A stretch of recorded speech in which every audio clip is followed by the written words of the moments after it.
दोस्तों, राजस्थान के 3 प्रमुख शहरों की सरकारों का कार्यकाल 10 दिन के बाद समाप्त होने वाला है और उस कार्यकाल के समाप्त होने से पहले ही राजस्थान की सरकार ने वहां प्रशासक के तौर पर संभागीय आयुक्तों की नियुक्ति तय कर दी है कि वहां संभागीय आयुक्त अब शहरी सरकार चलाएंगे। दरअसल जयपुर, कोटा और जोधपुर, जहां दो दो नगर निगम कांग्रेस की सरकार ने बनाए थे, सबसे पहले राजस्थान में भाजपा की सरकार ने उन निगमों को मर्ज कर दिया, यानी कि एक कर दिया। यानी कि अब जब भी नगर निगम जयपुर, कोटा और जोधपुर के चुनाव होंगे, शहरी निकायों के चुनाव होंगे, तो अब दो की नहीं बल्कि एक नगर निगम के लिए वोटिंग होगी, जिनमें वार्डों की संख्या भी घटकर पहले से 60% ही रह जाएगी। लेकिन सबसे बड़ा सवाल यह है कि राजस्थान की सरकार ने प्रशासकों की नियुक्ति तो कर दी है और शहरी सरकार का जिम्मा वही संभालेंगे, लेकिन राजस्थान की सरकार अभी तक यह तय नहीं कर पाई है कि आखिरकार शहरी निकायों के ये जो चुनाव होने हैं, नगर निकायों के जो चुनाव होने हैं, वे चुनाव होंगे तो कब होंगे। लगातार एक प्रदेश एक चुनाव के नाम पर चुनाव टाले जा रहे हैं, वार्ड परिसीमन के नाम पर चुनाव टाले जा रहे हैं। राजस्थान के नगरीय विकास मंत्री हैं, वे लगातार कहते हैं कि चुनाव जनवरी में होंगे, वे कहते हैं दिसंबर में होंगे, वे कहते हैं जनवरी के बाद होंगे, हमने ये काम पूरा कर लिया है, ओबीसी कमीशन की रिपोर्ट आएगी, उसके बाद में लॉटरी होगी, लॉटरी के बाद में ये काम होगा। इस तरह से कई बार राजस्थान के नगरीय विकास मंत्री बयान देते रहे, लेकिन इन बयानों के बावजूद अभी तक लगता नहीं है कि राजस्थान सरकार निकाय या पंचायत चुनाव कराने को लेकर पूरी तरह से तैयार है। और राजस्थान के प्रमुख विपक्षी दल कांग्रेस ने इस मामले को लेकर लगातार राजस्थान की सरकार और शहरी निकाय मंत्री को कई बार घेरा है। राजस्थान के पूर्व मुख्यमंत्री अशोक गहलोत का हाल ही एक बयान आया था कि राजस्थान की सरकार ना तो सुप्रीम कोर्ट का आदेश मान रही है, ना राजस्थान की सरकार सुप्रीम कोर्ट के अलावा संविधान के पालना कर रही है। इसलिए कहा गया अशोक गहलोत की ओर से कि राजस्थान में 5 साल पूरे होने के बाद में बहुत सारे शहरी निकाय जहां पर प्रशासकों की नियुक्ति पहले ही हो चुकी है, और अब चूंकि 9 नवंबर को जयपुर, कोटा और जोधपुर नगर निगमों का कार्यकाल समाप्त हो रहा है, जो 6 नगर निगम थे, अब वह घटकर 3 नगर निगम रह जाएंगे। वहां प्रशासकों की नियुक्ति के आदेश जारी करते हुए संभागीय आयुक्तों को वहां प्रशासक लगाने के लिए सरकार ने आदेश जारी कर दिए हैं और वे प्रशासक 10 नवंबर को कार्यकाल अपना शुरू कर देंगे, यानी कि कार्यभार संभाल लेंगे। अब सवाल यह उठता है कि जो जयपुर की बात करें कि जयपुर में 2 नगर निगम थे और 250 वार्ड थे।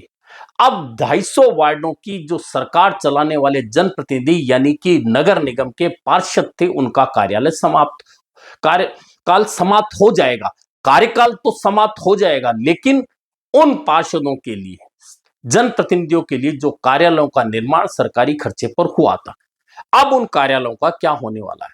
दरअसल जयपुर में चूंकि अब वार्डों की संख्या घटकर 150 होने वाली है, जिसकी घोषणा की जा चुकी है। हालांकि वार्डों के परिसीमन के बाद में सूचना या सूची, अवधि सूची, जो सूची है वह सबके सामने नहीं आई है, उस पर हालांकि आपत्तियां मांग ली गई है।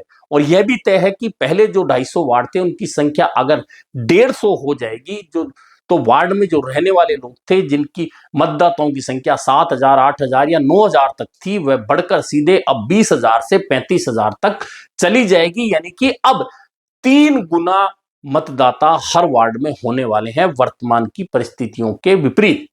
ऐसे में सबसे बड़ा सवाल कि जो 250 वार्ड पार्षदों के लिए नगर निगम के खर्चे पर जो कार्यालय बना दिए गए थे, उनका अब क्या होने वाला। दरअसल संपत्ति वह सरकारी है, तो क्या उन तमाम कार्यालयों पर ताले लगा दिए जाएंगे, या फिर उनमें से 150 वार्ड चूंकि हो जाएंगे तो 150 वार्डों के हाजिरी का वे बना दिए जाएंगे, या फिर सरकार उनका कोई और उपयोग करने जा रही है, यह भी एक सवाल है।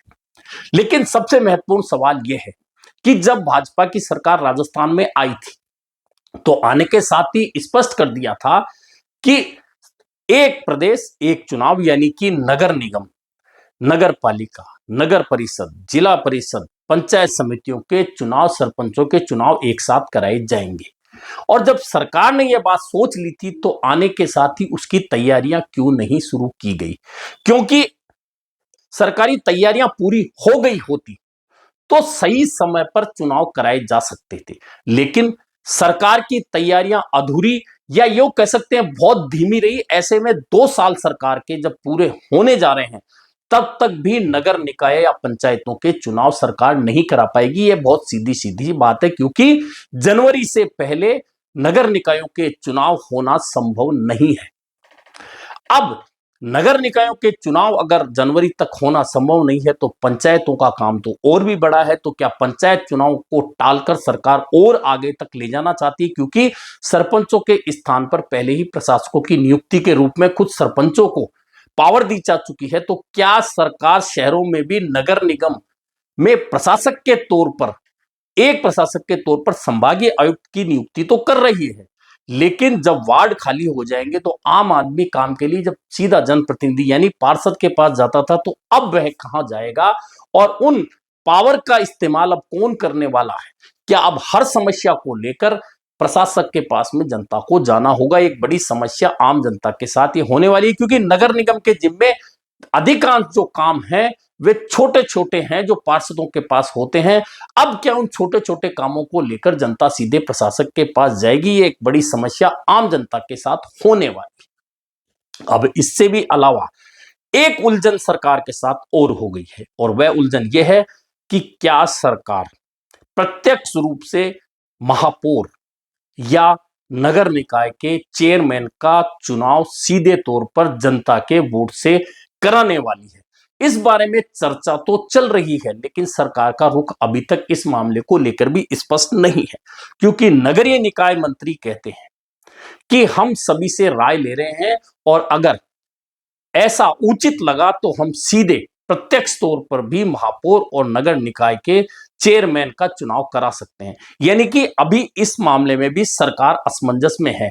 हालांकि सरकार के कई मंत्री, विधायक और बड़े नेताओं ने इस बात पर आपत्ति जताई है कि जिस तरह से पार्षद चेयरमैन या महापौर का चुनाव करते हैं तो उनके बीच में विवाद हो जाता है, लेकिन अगर प्रत्यक्ष तौर पर महापौर या चेयरमैन का चुनाव हो जाए तो चेयरमैन और नगर निगम का महापौर अपने आप में एक ताकत होगा।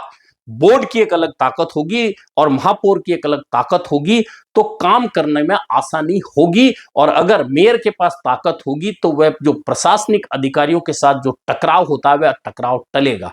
हालांकि यह आपत्तियां सरकार के पास आई हैं, लेकिन सरकार ने अभी तक इस बारे में भी निर्णय नहीं लिया है। यानी कि सरकार इस मामले को लेकर भी असमंजस में है। पिछले दिनों एक बार तो निकाय अध्यक्ष और महापौर के चुनाव को लेकर नगर निकाय मंत्री ने कह दिया था कि हम सीधे चुनाव कराएंगे, लेकिन तुरंत बाद में उनका दूसरा बयान आ गया कि अभी हम इस बारे में राय ले रहे हैं। हो सकता है कि चुनाव बोर्ड से चुने गए पार्षद ही करें। यानी कि सरकार इस पूरे मसले में एक प्रदेश एक चुनाव को लेकर बार बार चर्चा तो करती है, लेकिन उसका स्वरूप क्या होगा, वह चुनाव कब होंगे, कैसे होंगे, इस बारे को लेकर, इस मामले को लेकर सरकार कोई भी निर्णय नहीं कर पाई है। जबकि सरकार के कार्यकाल का 2 साल पूरे होने वाला है। ऐसे में प्रदेश कांग्रेस के अध्यक्ष गोविंद सिंह डोटासरा ने भी निशाना साधा है कि सरकार चुनाव हारने से डरती है, इसलिए वह निकाय और पंचायत चुनाव को लगातार टालकर संविधान का गला घोट रही है।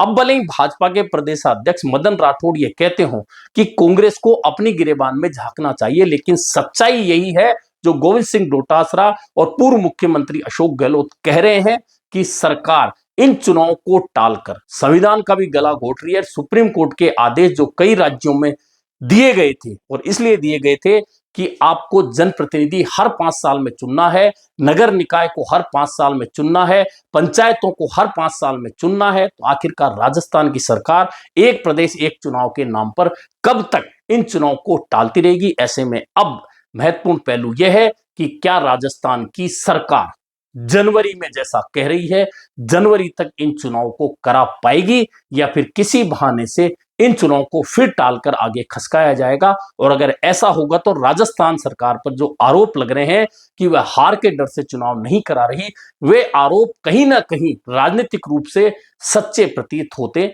नजर आए।